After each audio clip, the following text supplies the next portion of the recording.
Bismillahirrahmanirrahim. Assalamualaikum warahmatullahi wabarakatuh. Salam sejahtera untuk kita semua. Materi selanjutnya adalah COVID Security Baseline Second Edition. Jadi materi ini adalah sambungan dari materi IT Audit Komponen yang sebelumnya kita telah melihat perspektif dari CISA dari sisi security ya, kemudian dan CISM. Nah, security di CISA dan CISM itu seperti apa? Nah, sekarang menurut COVID Security Baseline Second Edition itu seperti apa ya. Jadi kita harus tahu dulu bahwa COVID ini merupakan sumber daya komprehensif yang berisi informasi yang diperlukan organisasi untuk mengadopsi kerangka kerja tata kelola ya dan kontrol teknologi informasi. Nah, COVID ini mencakup keamanan di samping risiko lain yang dapat terjadi dengan penggunaan teknologi informasi. Nah, panduannya ini udah diupdate dan diselaraskan dengan framework COVID 4.1 yang baru gitu. Jadi sederhananya COVID ini semacam framework, memang framework sih, sebuah framework yang memberikan layanan kepada enterprise. Nah, enterprise ini dapat berupa perusahaan, dapat berupa organisasi maupun pemerintahan gitu. Untuk apa? Dalam hal apa frameworknya? Dalam hal mengelola dan dalam hal mengelola, kemudian mengelola aset atau sumber daya IT untuk mencapai tujuan enterprise tersebut. Jadi intinya dia itu framework buat mengelola aset dan sumber daya IT gitu. Nah, kebetulan di COVID yang versi ini security itu lebih menitik beratkan kepada masalah keamanan. Nah, seperti framework yang tadi ya di CISA dan CISM, itu pun ada instrumen-instrumen, ada apa saja yang harus dipenuhi gitu.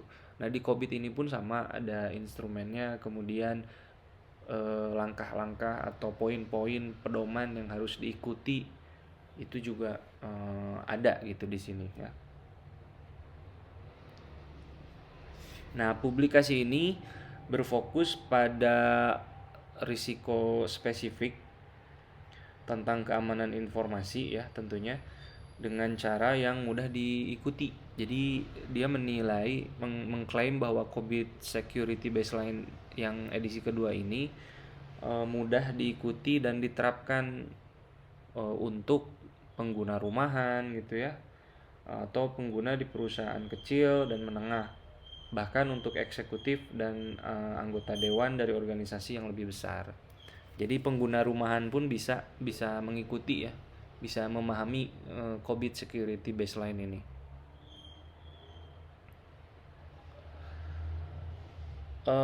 COVID ini yang security ini menyediakan elemen-elemen di dalamnya ya. Ada elemen-elemen yang pertama, an introduction to information security. Jadi dia menjelaskan atau berisi pengantar keamanan informasi. Nah, di dalamnya itu ada apa arti dari keamanan informasi, kemudian apa yang dicakupnya gitu. Kemudian materi atau pedoman yang kedua itu berisi tentang explanation ya, penjelasan mengapa keamanan itu penting, terus disertai juga contoh di situ. Kemudian baseline ya, atau garis dasar keamanan berbasis COVID, yang mana menyediakan kontrol utama. Kemudian some thought provoking question ya. Jadi garis dasar keamanan berbasis beberapa pertanyaan gitu yang menggugah pikiran untuk membantu menentukan risiko. Kemudian in addition to the mapping against COVID 4.1. Jadi pemetaan terhadap COVID 4.1 di mana pemetaannya itu terhadap standar keamanan informasi ISO yang diperbarui gitu. Kemudian information security survival atau perlengkapan kelangsungan hidup keamanan informasi yang menyediakan pertanyaan-pertanyaan dan checklist gitu ya untuk berbagai audiensi. Nah, termasuk pengguna rumahan, profesional user, manajer, eksekutif, dan dewan direksi. Kemudian di dalamnya juga ada lampiran yang berisi ringkasan risiko keamanan teknis. Jadi itulah poin-poin atau elemen-elemen yang ada di pedoman COBIT Security Baseline Framework ini. Nah, silahkan kalian cari saja dokumennya atau bukunya berbentuk PDF, karena ini sebetulnya berbayar ya. Nah, ini adalah contoh dari salah satu tabel di COBIT Security Baseline Second Edition, itu tentang IT proses dan kontrol objektif ya. Jadi proses dan kontrol, tujuan dari proses dan kontrol teknologi informasi. Nah, di sebelah kanan ini ada step-stepnya ya, ada langkah-langkahnya, ada 1 sampai 44. Nah, tapi di sini ada beberapa yang stepnya itu lebih dari 1 gitu ya. Ada yang 3 step, ada yang 2 step gitu. Ada yang 4 step bahkan. Nah, nanti step-stepnya ini ya nanti di breakdown atau didetailkan lagi di dalam pedomannya itu sendiri. Nah, di sini tidak disertakan ya. Jadi hanya secara garis besar. Yang pertama misalnya proses atau kontrolnya itu mendefinisikan strategi keamanan dan arsitektur informasi. Kemudian menentukan ya atau mendefinisikan organisasi dan hubungan teknologi informasi. Kemudian mengkomunikasikan tujuan dan arah manajemen. Selanjutnya mengelola sumber daya manusia teknologi informasi. Kemudian menilai dan mengelola risiko teknologi informasi. Kemudian mengidentifikasi solusi otomatis ya. Kemudian memperoleh dan memelihara infrastruktur aplikasi dan teknologi. Nah, itu ada dijabarkan di situ ya. Nah, namanya juga pedoman ya. Kemudian mengaktifkan operasi dan penggunaannya seperti apa. Kemudian manage change ya, mengelola perubahan kayak gimana langkah-langkahnya. Kemudian menginstalasi dan accredit solution and change. Jadi install dan akreditasi solusi serta perubahan. Kemudian menentukan dan mengelola tingkat layanan itu ada. Kemudian mengelola layanan pihak ketiga. Kemudian memastikan layanan continue ya, terus menerus.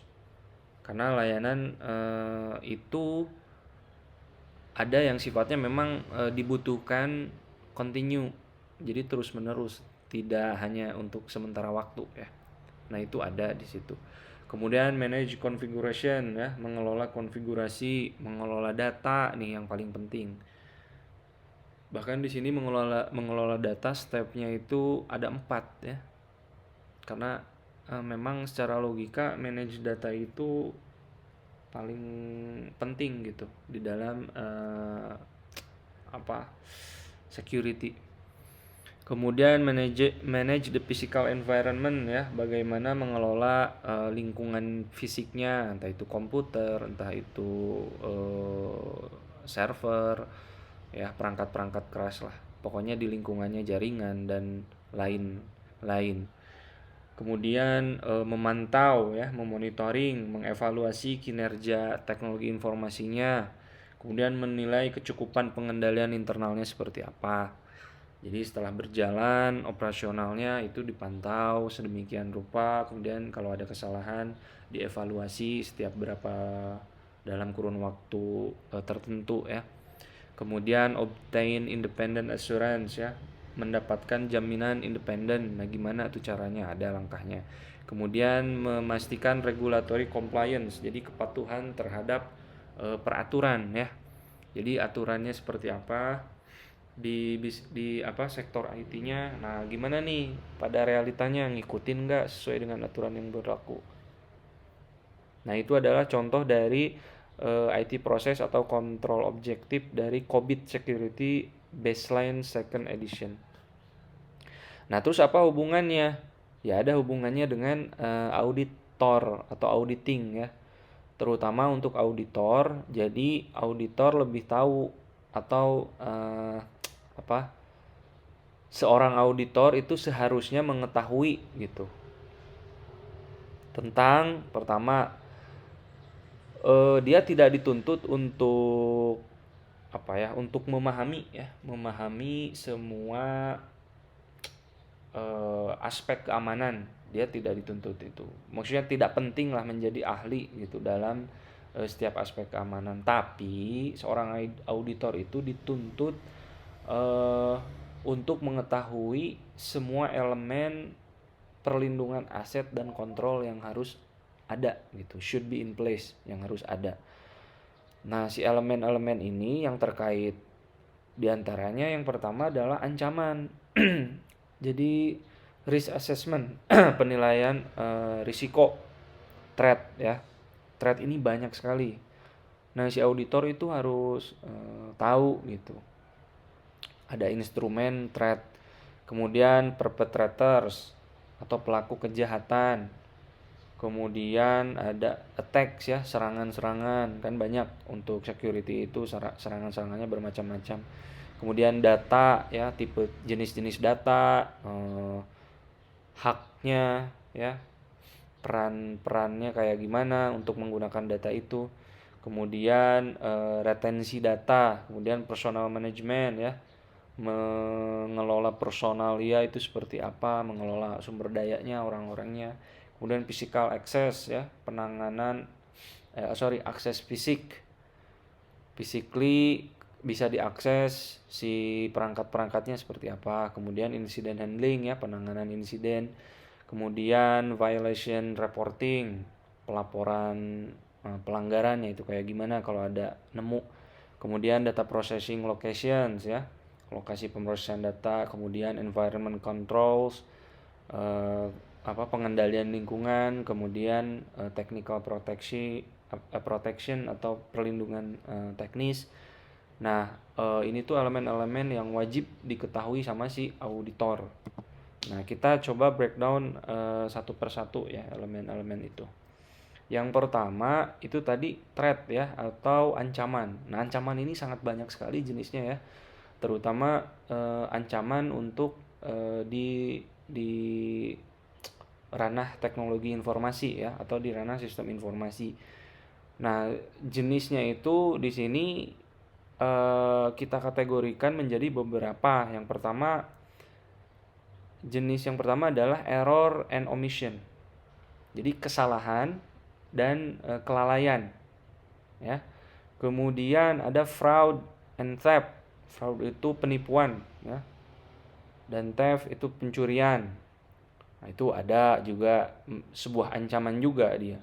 Kemudian employee sabotage ya, sabotase karyawan gitu. Mungkin karyawan data-datanya disabotase, karyawannya disabotase gitu, sehingga ya itu jadi ancaman untuk IT di perusahaan tersebut. Kemudian hilangnya dukungan fisik dan infrastruktur, entah itu karena apa ya, sehingga infrastrukturnya nggak bisa mendukung operasional IT di perusahaan tersebut. Itu juga ancaman. Kemudian malicious hackers ya, peretas hacker yang ya berbahaya lah, karena hacker itu kan ada beberapa macam ya. Ada yang masih ada sisi baiknya lah, ada yang baik, ada yang enggak gitu. Kemudian industrial espionage atau spionase industri, jadi kayak apa ya, memata-matai gitu. Memata-matai itu juga ancaman ya. Kemudian malicious code atau ya malware mungkin semacam gitu ya. Jadi kode yang berbahaya lah. Nah, si malicious code ini sifatnya itu merusak ya dan jahat. Jadi dia itu bentuknya program atau script yang dieksekusi dan dibikin untuk tujuan merusak sistem komputer. Ya contohnya kayak virus gitu ya, Trojan horse, logic bomb, ransomware yang kemarin-kemarin sempet beberapa tahun ke belakang itu rame ya ransomware. Kemudian tujuannya yaitu menyebabkan kerusakan fatal pada komputer objek atau sasarannya. Ya di dalamnya kan ada file-file penting, ya itu dibikin rusak. Kemudian ya tidak hanya file aja, tapi kumpulan data juga bisa kena gitu. Nah itu malicious code sangat rentan sekali ya. Itu juga termasuk ke dalam jenis ancaman.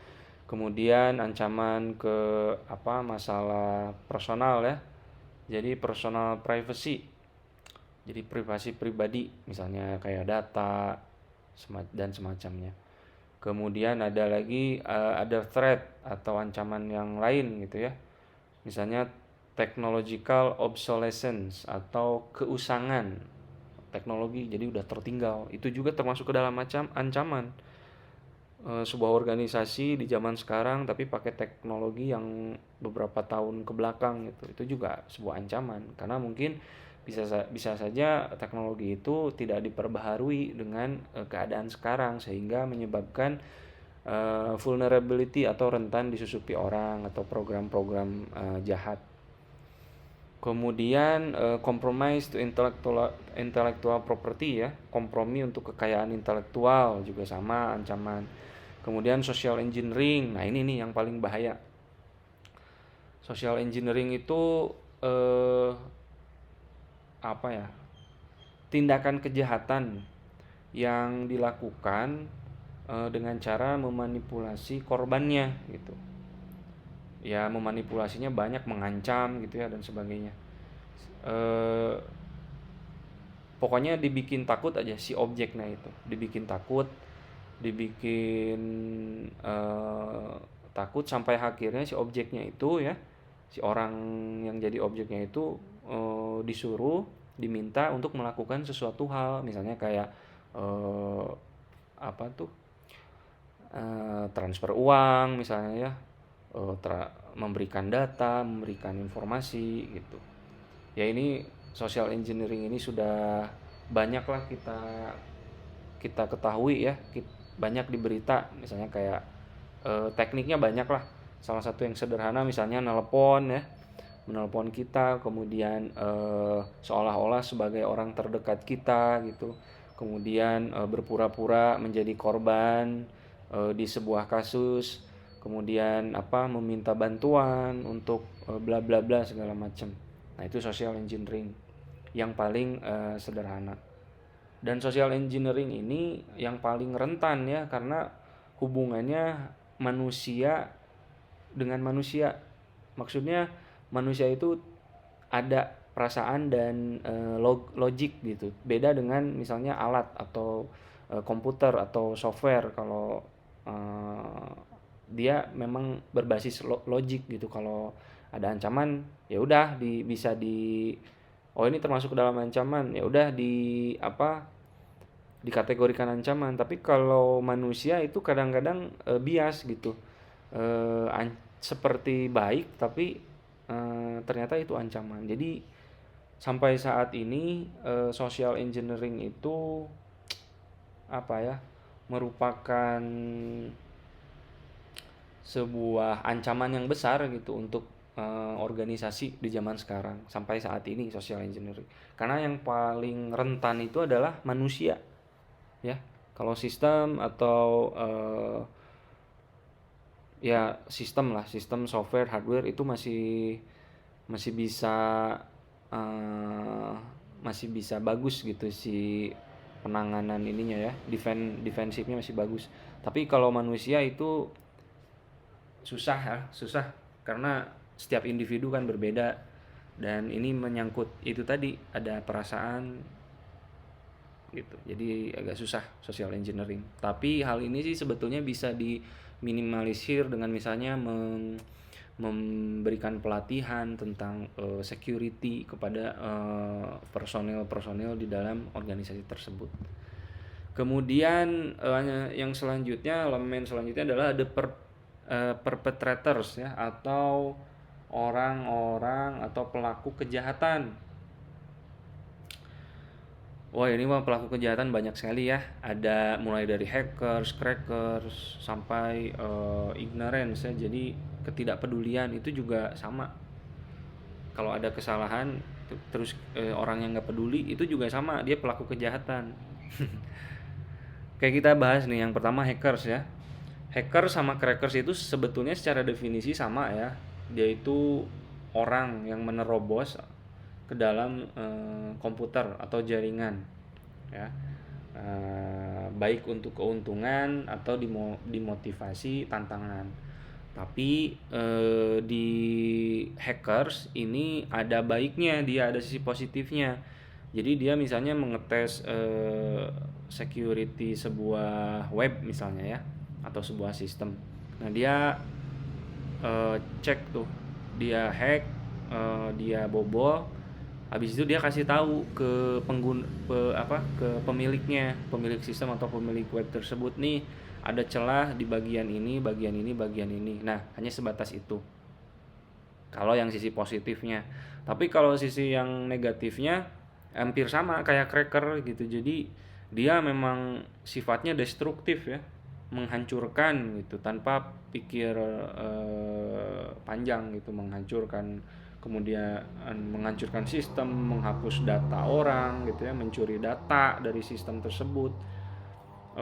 Contoh sederhananya kayak misalnya udah ngehack udah membobol sistem, kemudian kalau di web biasanya situs ini di hack gitu ya, jadi si tampilan utamanya itu diganti. Nah itu banyak kan di beberapa web eh, instansi pemerintah itu yang seperti itu gitu ya, tiba-tiba gambar halaman utamanya diganti pakai apa gitu. Itu crackers tuh kerjaannya, jadi dia nggak bertanggung jawab sama sekali lah. Kemudian ada script kiddies. Nah, mungkin kalian juga baru dengar ya script kiddies. Jadi script kiddies itu panggilan atau julukan buat seorang yang menggunakan script atau program yang dikembangkan orang lain. Jadi ini mah kayak apa ya? Claimer lah, sok-sokan gitu. Dia menghancurkan ini, menghancurkan itu, tapi kode sama programnya punya orang, bukan bikinan dia. Kalau hacker sama crackers kan memang pemikiran sendiri ya. Kalau script kiddies ya kayak gitu. Jadi sok-sokan petenteng untuk membobol atau merusak sistem, tapi pakai kode program orang atau script orang. Dan bahkan script kiddies ini eh, orangnya atau pelakunya bisa jadi dia tidak mengerti program sama sekali, tidak mengerti programming sama sekali gitu. Mungkin hanya yang dasar-dasar aja. Kayak gitu ya, script kiddies. Nah, ini juga pelaku kejahatan sama. Kemudian employee betrayal ya, pengkhianatan karyawan. Wah, ini mah ada lah beberapa ya, di bukan di dunia IT saja. Jadi kayak misalnya tidak senang dengan rekan kerja, atau tidak senang dengan perusahaan yang dia tempati kerja, atau tidak senang dengan atasannya. Habis itu dia megang data gitu ya, megang info yang penting dari perusahaan tersebut dia sebarkan. Itu juga sama, pelaku kejahatan juga. Nah, yang kayak gini juga bisa diminimalisir dengan pelatihan-pelatihan kayak gitu ya. Bahkan dalam perekrutan di awal, perekrutan karyawan pun bisa diketahui kan dengan tes potensi akademik gitu ya, atau misalnya tes psikologi, dia apakah ada potensi untuk melakukan itu atau enggak. Yang kalau kira-kira ada potensi melakukan itu, lebih baik jangan diterima. Jadi ada solusinya lah. Kemudian ada yang ethical hacker gone bad. Jadi si hackernya itu menjadi buruk gitu ya, berubah menjadi buruk gitu. Jadi kan hacker itu tadi ya ada yang sisi positif, ada yang sisi negatif. Nah, sisi positif itu bisa berubah menjadi buruk juga karena sesuatu hal ya kita tidak tahu ya.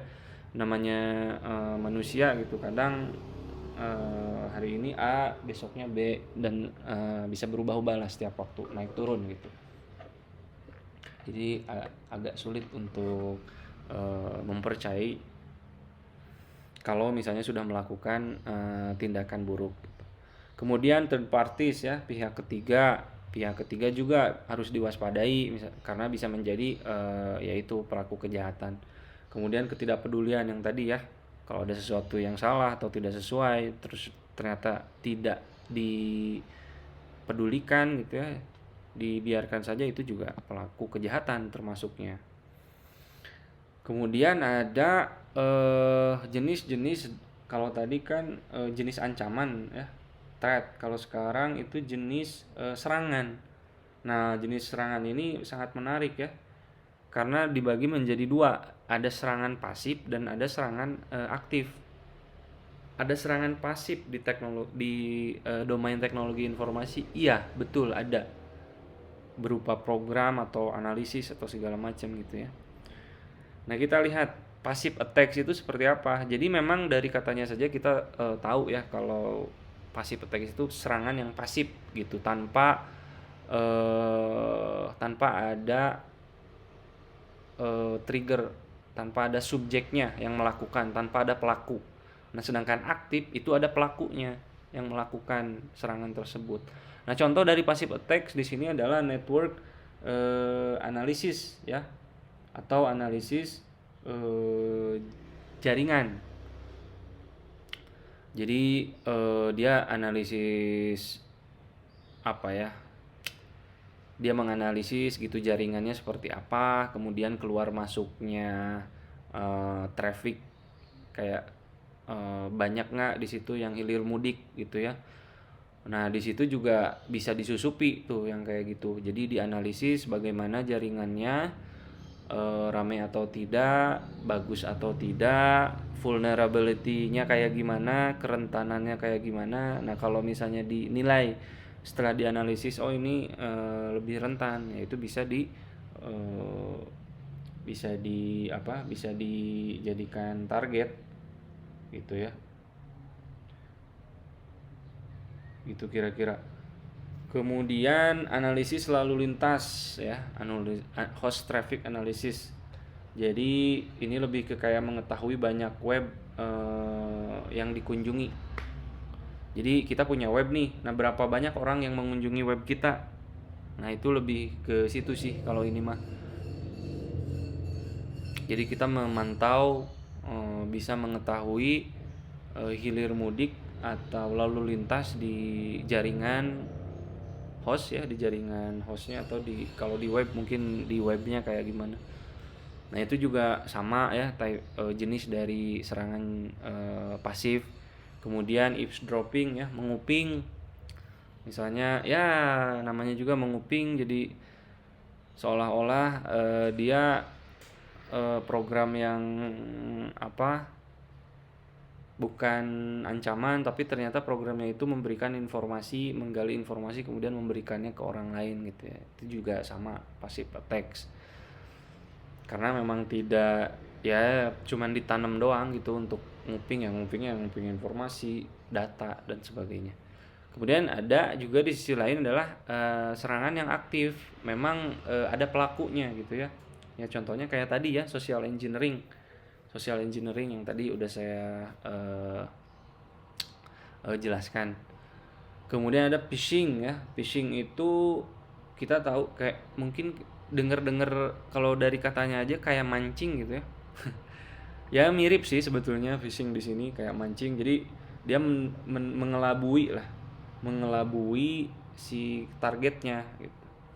Untuk tujuannya apa? Mendapatkan informasi gitu. Contoh sederhana misalnya orang yang awam mungkin ya, misalnya bikin masuk ke dalam website facebook.com di browsernya. Nah, ternyata si domainnya itu diubah menjadi facebook.id gitu. Nah, si orang awam ini nggak menyadari bahwa itu adalah eh, umpan untuk dia memasukkan username sama password asli dia gitu kan. Dia nggak tahu. Nah, eh, kenapa dia nggak bisa mengetahui? Ya pertama mungkin dia karena kurang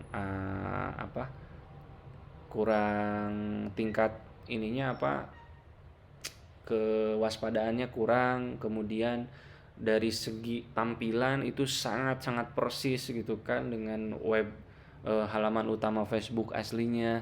Kemudian ya mungkin dari segi keawamannya dia gitu. Itu bisa saja. Itu contoh sederhana ya. Seperti itu phishing. Ada juga yang lewat email gitu kan menyerupai orang yang atau instansi yang dikenal, kemudian tiba-tiba meminta data kayak gitu, ada yang seperti itu. Kemudian ada juga dumpster diving. Jadi ini juga sama sih sebetulnya, termasuk ke dalam teknik di social engineering.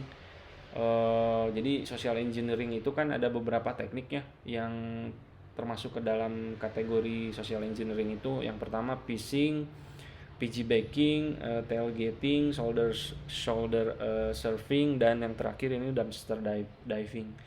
Nah, dumpster diving itu ya sama sih, jadi dia itu tekniknya menggali sampah. Dumpster itu menggali sampah untuk mencari informasi korban, informasi pribadi. Jadi dari ya misalnya kayak tuna wisma gitu ya, nyari-nyari sampah, ternyata ada sesuatu yang penting, misalnya ada rekening nomor ada tabungan, ada kartu kredit misalnya di situ nggak sengaja kebuang, atau misalnya ada apalah ya, dokumen-dokumen penting gitu, surat tanah dan sebagainya. Nah, ini pun sama seperti itu gitu. Dumpster diving juga. Jadi mengorek-ngorek sampah ya, data-data yang dihapus. Siapa tahu ada sesuatu yang bisa diambil gitu di situ informasinya. Kemudian selanjutnya ada virus ya. Ya ini juga samalah, kode yang bisa merusak ya, merusak sistem komputer kita. Kemudian worm ya, atau apa tuh istilahnya? Worm itu cacing ya. Ini juga sama sih, dia sifatnya kayak virus. eh, jadi merusak juga. Cuman bedanya kalau worm itu eh, si apa cara kerjanya itu dia kayak cacing gitu. Jadi secara otomatis menginfeksi komputer gitu tanpa bantuan pihak ketiga. Jadi si penyerangnya itu naruh aja di satu komputer, nanti dia beranak pinak gitu di komputer itu. Beranak pinaknya nanti kalau ada yang berhubungan dengan komputer tersebut, dia bisa terinfeksi, nanti terinfeksi kalau banyak berhubungan sama komputer yang lain. Kayak gitulah, itu worm ya. eh Ya sama juga sih, ini juga merusak ya, merusak sistem. Kemudian ada logic bomb. Nah, logic bomb ini salah satu jenis malware, sama kayak worm ya, salah satu jenis malware yang menjalankan fungsinya itu pada rentang waktu tertentu. Ya, jadi kayak bom itu kan misalnya diaktifkan pada waktu tertentu, misalnya berapa lama. Nah, logic bomb juga sama, dia didesain sedemikian rupa untuk bekerja pada waktu yang telah ditentukan. Nah, pada saat waktunya itu terpenuhi atau sampai pada waktunya, dia akan secara ya akan aktif gitu, secara otomatis. Kemudian trapdoor. Nah, trapdoor ini kayak jalan rahasia gitu ya, buat masuk ke sebuah sistem. Nah, kadang-kadang trapdoor ini dipakai sama programmer itu, atau dibiarkan ada buat ngetes program atau memonitoring lah, memonitoring operasi yang ada di program tersebut. Trapdoor. Ya, kemudian ada rootkit. Rootkit ini merupakan kumpulan software yang bertujuan untuk menyembunyikan proses, berkas dan data sistem yang sedang berjalan dari sebuah sistem operasi tempat di mana dia bernaung. Awalnya sih rootkit ini tidak berbahaya ya, karena memang tujuannya untuk tadi itu. Tapi untuk zaman sekarang dia itu dipakai untuk kepentingan yang tidak baik, untuk membobol sistem gitu. Dia itu. Jadi supaya si penyusup itu lewat rootkit ini dia masuk ke sistem tapi nggak diketahui gitu, tidak terlacak lah. Jadi si kendaraannya ini rootkit. Kemudian brute force attack. Nah, brute force attack mah ini lebih ke misalnya kayak, jadi secara definisi dia itu kayak tindakan paksa ya. Brute itu kan eh, tindakan yang dipaksakan lah. Tindakan paksa untuk ngebobol sistem dengan cara menebak menebak username dan password gitu. Jadi menebak-nebak aja gitu. Coba username-nya ini, passwordnya ini, itu kemudian dicoba di ini ya, di login hingga akhirnya menemukan kombinasi yang betul dari username dan passwordnya. Nah, biasanya kalau brute force ini ya dia udah punya bank username sama password di ininya ya, di aplikasinya. Jadi di aplikasinya itu atau di program brute force-nya itu udah nyimpen tuh bank username sama password kombinasinya. Nah, nanti dia nyobain ngedobrak pintu pakai kombinasi bank yang dia punya. Tapi untuk perusahaan besar ya, kayak misalnya Google, akun-akun di Google gitu, di Facebook, itu kan sekarang udah ada security-nya lebih bagus lah ya. Jadi kalau misalnya udah berapa kali ternyata masih gagal nyoba masuk, otomatis itu diblokir gitu kan si akunnya, jadi belum bisa masuk jadi baru bisa masuk lagi setelah beberapa hari atau beberapa jam gitu. Nah, itu cara security-nya. Kemudian ada serangan DOS atau DDoS. Nah, ini tuh kayak serangan di internet ya, dimana si pelakunya itu pengen ngebikin mesin atau sumber daya jaringannya itu tidak tersedia untuk pengguna lain gitu, yang terhubung ke internet tersebut. Jadi si DDoS ini apa ya, dia memenuhi server orang gitu sederhananya. Jadi ada server yang sering diakses orang, nah dia serang tuh, dia penuhin, dia akses sampai si servernya itu kewalahan untuk menghandle aksesnya dia. Jadi kan capek gitu ya si servernya itu menanganinya, udah nggak kehandle lah.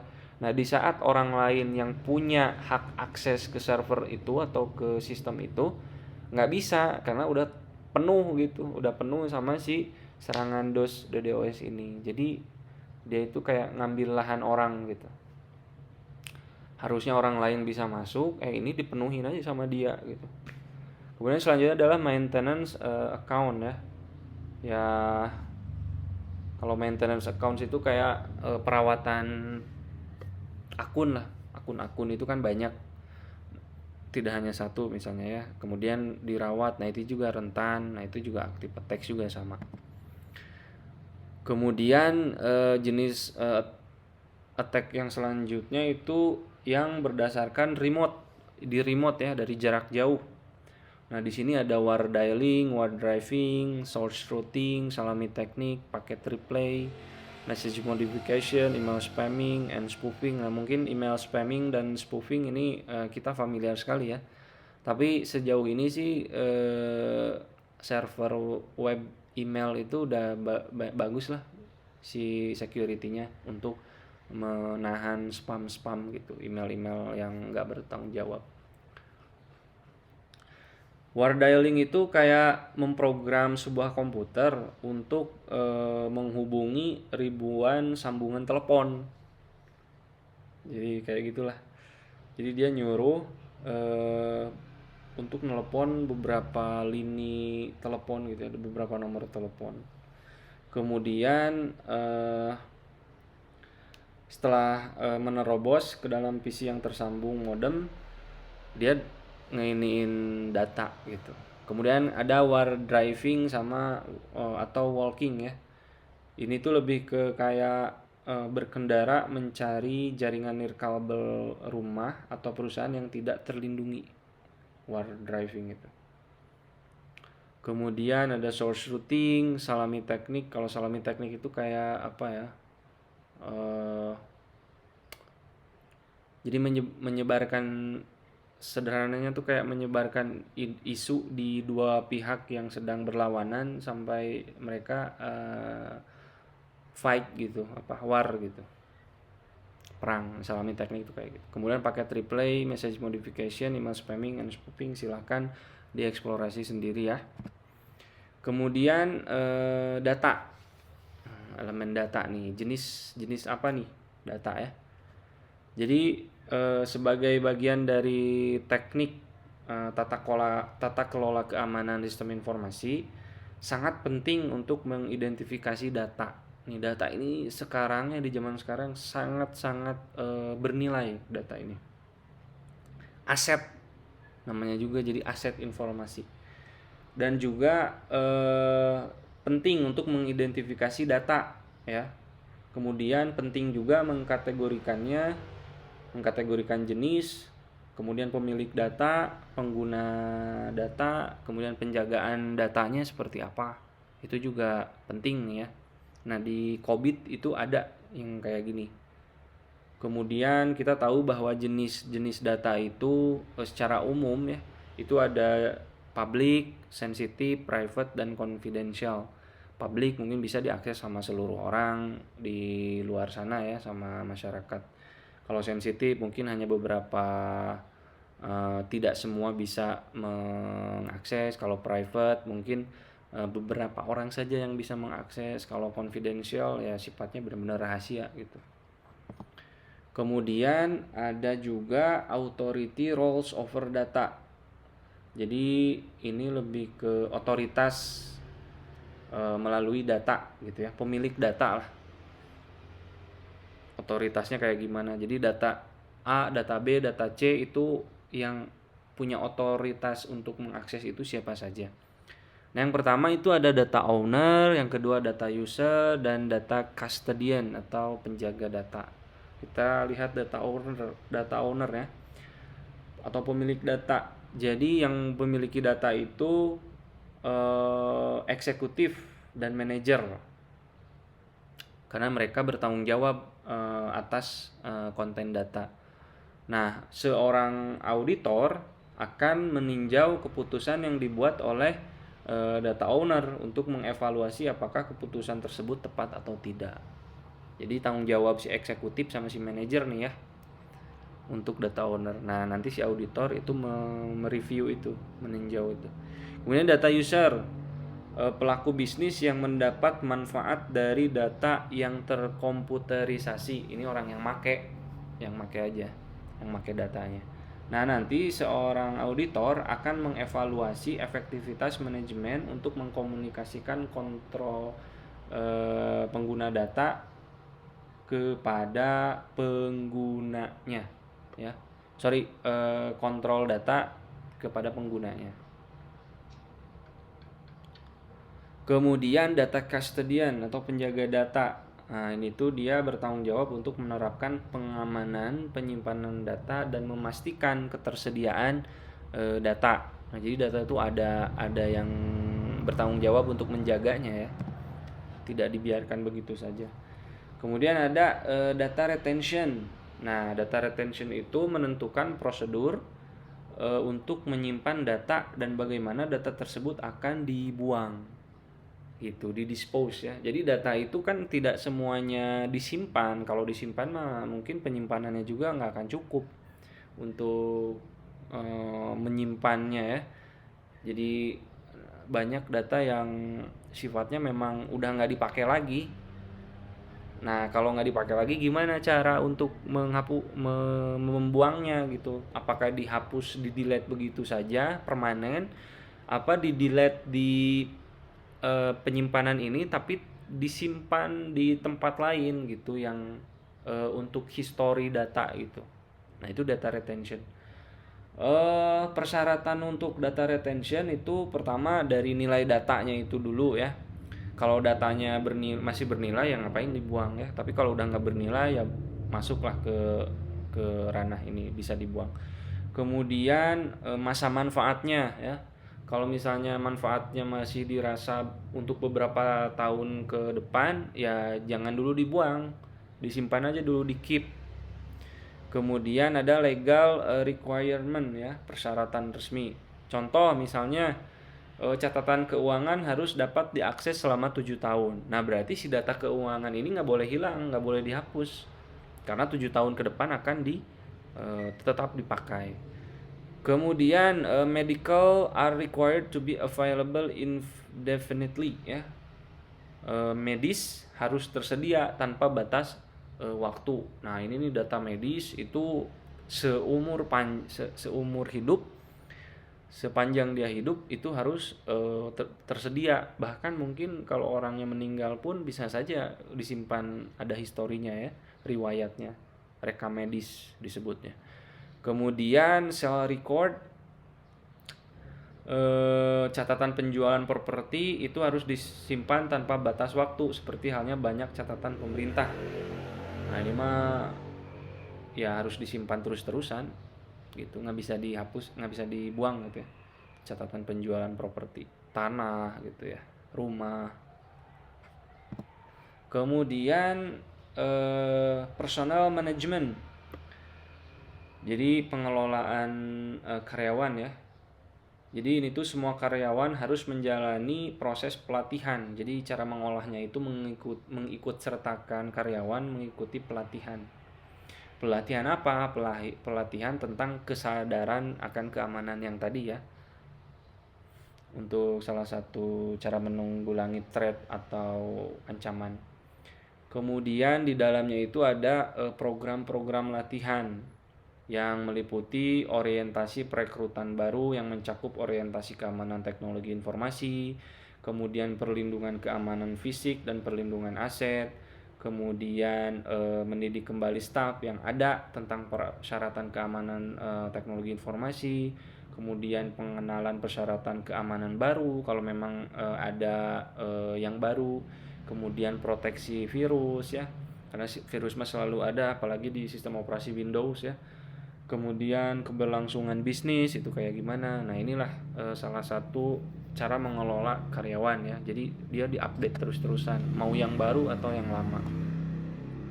Selanjutnya adalah physical access atau akses fisik. Nah seorang auditor sistem informasi itu perlu menyelidiki bagaimana akses diberikan untuk karyawan, untuk pengunjung dan lain-lain, karena berbeda ya hak aksesnya. Kalau untuk karyawan untuk visitor atau guest itu kan dia hanya bisa mengakses bla bla bla, dibatasi gitu. Kalau untuk karyawan bisa lebih tinggi lagi, haknya bisa berbagai macam gitu. Kalau di atasnya lagi itu berbagai macam lagi. Jadi hak akses ini mah. Kemudian area of concern ya. Jadi yang menjadi perhatian nih, area yang menjadi perhatian. Yang pertama area sensitif atau ruang komputer. Nah, computer room itu kan tidak semua bisa mengakses ya. Hanya beberapa orang yang berkepentingan saja di situ.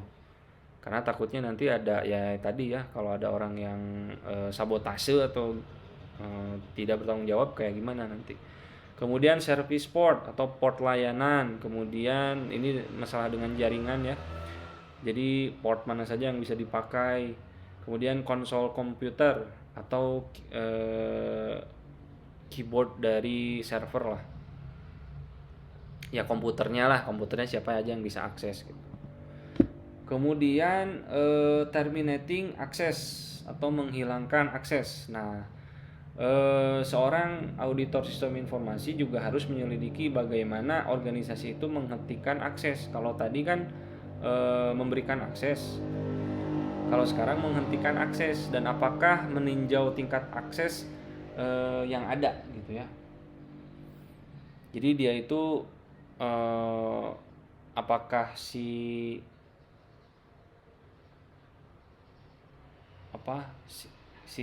proses terminatingnya itu sesuai atau tidak gitu. Kalau misalnya ada yang masih perlu untuk hak akses itu, kenapa harus di-terminate, kenapa harus dihapus?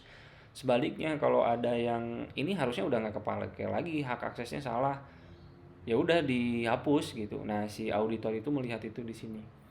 Dia meninjau, tinjauannya itu meliputi prosedur penghentiannya seperti apa, kemudian catatan karyawan yang diberhentikannya seperti apa ya, kemudian tingkat akses karyawan, kemudian transfer dalam organisasi, dan akses ke posisi sebelumnya itu kayak gimana. Selanjutnya adalah insiden handling ya, atau penanganan insiden. Nah, seorang auditor sistem informasi perlu menyelidiki juga bagaimana sebuah organisasi menangani insiden sehubungan dengan implikasi keamanan ya. Nah, auditor itu harus bertanya nih tentang pertama peristiwa yang dapat memicu respon insiden ke organisasi ya, tentunya menanyakannya. Kemudian apakah pengguna atau helpdesk itu dilatih untuk mengetahui kemana harus menelpon ya, kemudian apa dan bagaimana prosesnya, kemudian apakah tim respons memiliki prosedur yang ditetapkan, kemudian apakah anggota secara resmi ditunjuk dan dilatih atau tidak gitu untuk handling insiden ini. Kemudian ada violation reporting, violation ya, kekerasan ya. Nah, seorang auditor sistem informasi juga perlu juga menyelidiki bagaimana pelanggaran itu dilaporkan kepada manajemen. Nah, apakah ada proses formal dalam mereportnya ya, dalam melaporkannya, atau akankah laporan pelanggaran itu memicu tim respons insiden gitu. Jadi dilihat kalau udah dikasih laporan si tim insidennya, apakah dia merespon atau kayak gimana, atau enggak gitu, dibiarkan saja. Nah, selanjutnya adalah physical protection ya, atau penjagaan, atau kayak apa ya, proteksi fisik lah ya. Ini mah lebih ke teknis ya, kayak misalnya closed circuit TV ya, kemudian guard, special locks, traditional tumbler locks, electronic lock, chipper lock, biometrik, alarm pencuri ya, kemudian sensor lingkungan, sensor api misalnya, kebakaran, air dan sebagainya. Kemudian data processing location ya, lokasi pemrosesan data. Seorang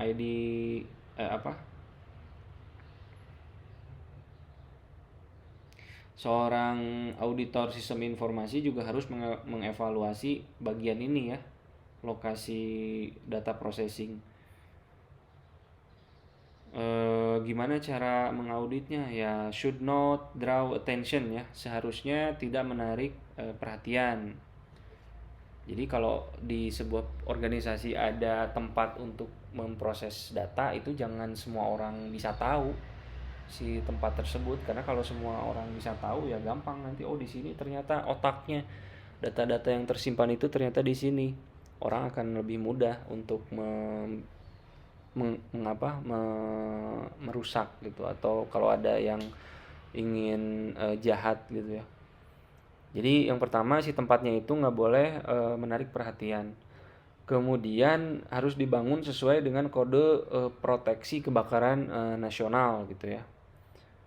2-hour fire protection rating for floors, ceilings, doors and walls. Nah itu ininya apa?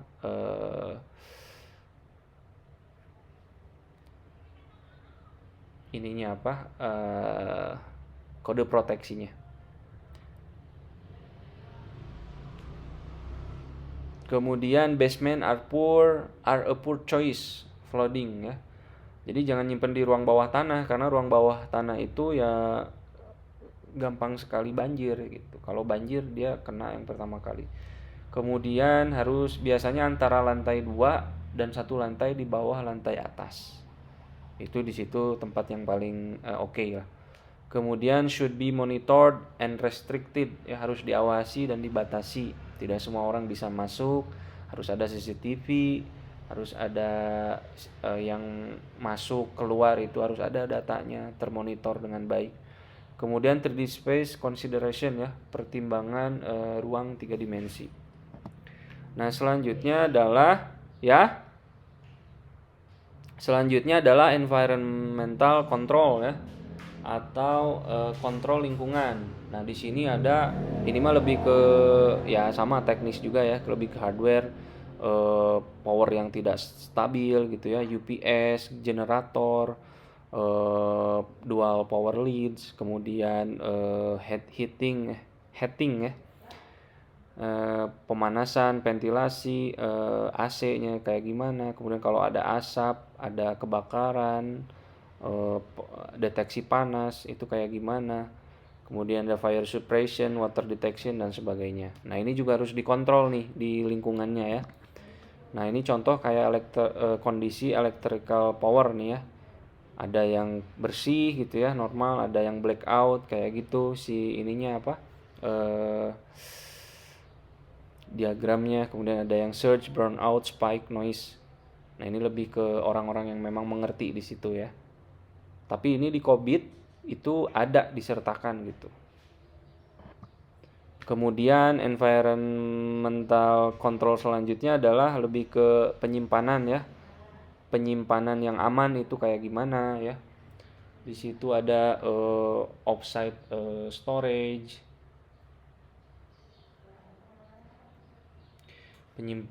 Kemudian media transport ya.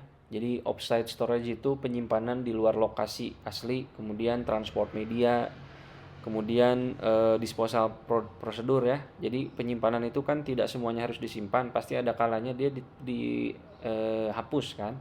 Nah, prosedur menghapusnya itu kayak gimana? Kertas, plastik, data fotografi itu dihapusnya kayak gimana? Terus kalau misalnya data yang disimpan di cakram ya, penyimpanan cakram kayak hard disk yang zaman dulu yang masih magnetik bukan SSD, itu gimana tuh, mau ditimpa gitu cara menghapusnya, jadi di replace gitu ya, data yang lama nggak ada diganti sama data yang baru, atau degaussing itu menghancurkan data pada perangkat penyimpanan data ya, pada hard disk yang sifatnya magnetik dengan menghilangkan magnetnya. Banyak cara lah. Dan itu adalah cara-cara yang ada dan ditulis pedomannya di dalam COVID yang tadi ya, second edition. Ya mungkin itu saja saya cukupkan sampai di sini, kurang lebihnya mohon maaf, mudah-mudahan bermanfaat. Billahi taufiq wal hidayah. Wassalamualaikum warahmatullahi wabarakatuh.